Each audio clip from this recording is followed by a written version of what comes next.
ประเทศอินเดียมีประชากรหลายแต่สิ่งที่เขาน้อยชื่นชมและเขาน้อยรู้สึกปลื้มปิติอย่างหนึ่งก็คือวันพักของเขาเจ้านี่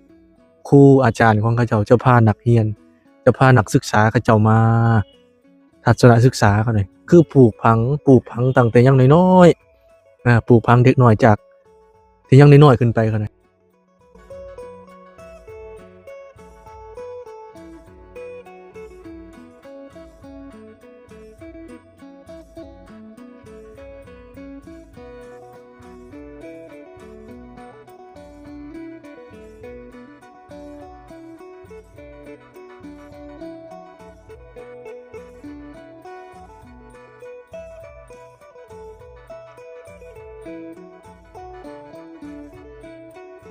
ซึ่งขน้อยอาตมาภาพมีชื่อว่าพระสุขุนมีวิจักขโนเนาะปัจจุบันอยู่ประเทศลาวก็อยู่วัดชัยภูมิารามนครศรีบริหารแขวงสะวรรณเขตซึ่งปัจจุบันนี้กำลังศึกษาต่อระดับปริญญาตรีปีที่1พุทธศาสนาอยู่ที่มหาลัยนวนารันทามื้อนี้ก็เป็นมื้อพักเนาะเข้าได้เนาะเป็นมื้อพักหลังจากสำเร็จการสอบภาคเรียนที่1ผ่านไปแล้ววิชาหนึ่งแต่ก็ยังอีกหลายวิชาที่จะเข้าสอบในอาทิตย์หน้านี้มื้อนี้ก็เป็นมื้อพักผ่อนเป็นมื้อวันพักก็ได้พวกอาตมาทั้ง3ก็ได้ถือโอกาสญาติเวลาอันมีคุณค่านี้ได้มาทัศนศึกษามหาลัยเก่านารันทาแห่งนี้ได้ไปเบิ่งไปเลาะศึกษาเบิ่งทั้ง14เนาะ14วัด14มหาวิหารก็ว่าแม่น14บ่อนเนาะ14บ่อนที่สำคัญก็ได้เห็นหลายอันหลายอย่างได้ให้ความรู้หลายอันหลายอย่างได้รับฟังทั้งพระอาจารย์วงเดือนณวงศ์พระจันทร์ได้รายงานอธิบายสู่ฟังจากธรรมที่1จนไปถึงธรรมที่14เนาะพระอาจารย์ก็ได้เข้าใจความหมายเพื่อสร้างเพื่อ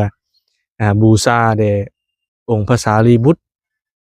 ณสถานที่แห่งนี้แต่ละบ่อนก็จะมีความหมายจะมีความหมายแต่สำหรับมื้อนี้เฮามาเพื่อศึกษาเฮามาในฐานะผู้ที่มาศึกษาแน่นอนแล้วทุกอย่างเฮาต้องได้เรียนรู้แชร์ประสบการณ์ในการเรียนรู้ของแต่ละองค์สู่กันครูบาอาจารย์แต่ละองค์ก็อาจจะรู้บ่เหมือนกันบางองค์รู้อย่างหนึ่งบางองค์ยังบ่รู้สินะก็มื้อนี้ก็ได้มาแชร์ประสบการณ์ร่วมกันได้เปรียบเสมือนว่าเฮานี่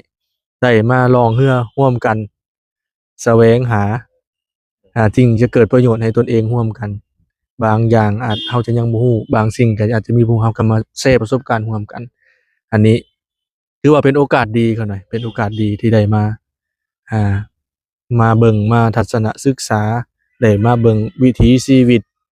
ของชาวอินเดียโดยเฉพาะเพราะว่าเฮาอยู่ประเทศอินเดียเขาหน่อยประเทศอินเดียมีประชากรหลายแต่สิ่งที่เขาน้อยชื่นชมและเขาน้อยรู้สึก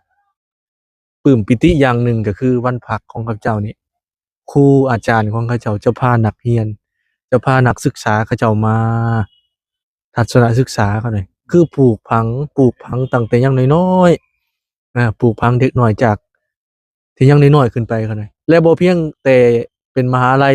เก่านารันทาเขาหน่อยตามที่เขาหน่อยไปเห็นหลายๆบ่อนก็จะเห็นหลายๆบ่อนเขาเจ้าจะพานักเรียนนักศึกษาไปทัศนศึกษาไปเบิ่งตัวจริงไปศึกษาหาความรู้ในบ่อนจริงอันน่ะอย่างเขาเจ้าก็ยังได้ยินคำหนึ่งเพิ่นเว้าว่า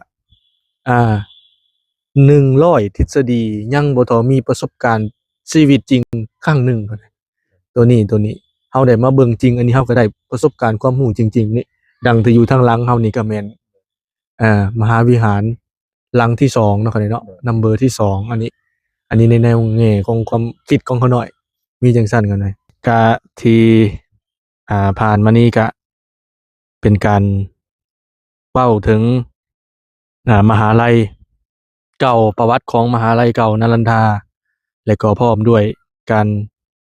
เล่าถึงความรู้สึกของการมาศึกษาอยู่ประเทศอินเดียนี่ก็คืออยู่ที่นารันทาเนาะก็คือมีอยู่3มหาลัยคือฮู้กันแต่ว่าที่พวกขาน้อยทั้ง3นี่กำลังศึกษาอยู่ที่มหาลัยนวนารันทาเนาะ ฉะนั้นมาฮอดนี้ขอขอบอกขอบใจขออนุโมทนาบุญนำพ่อแม่ครูบาอาจารย์และศรัทธาออกตนญาติโยมทุกหมู่เหล่าที่ได้เข้ามารับชมรับฟังในครั้งนี้ก็จงประสบพบแต่ความสุขความเจริญสมความมุ่งมั่นปรารถนาขอบุญกุศลณ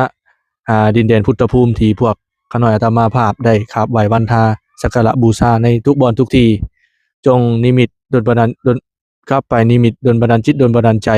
ให้ศรัทธาออกตนญาติโยมทั้งหลายไปค้ำไปสู่ไปอยู่ไปนู่นให้หน้าที่ธุรกิจการงานครอบครัวของพวกออกตนญาติโยมทั้งหลายนี่จงมีแต่ความสุขความเจริญสมความมักความปรารถนาทุกสิ่งทุกประการด้วยเทอญ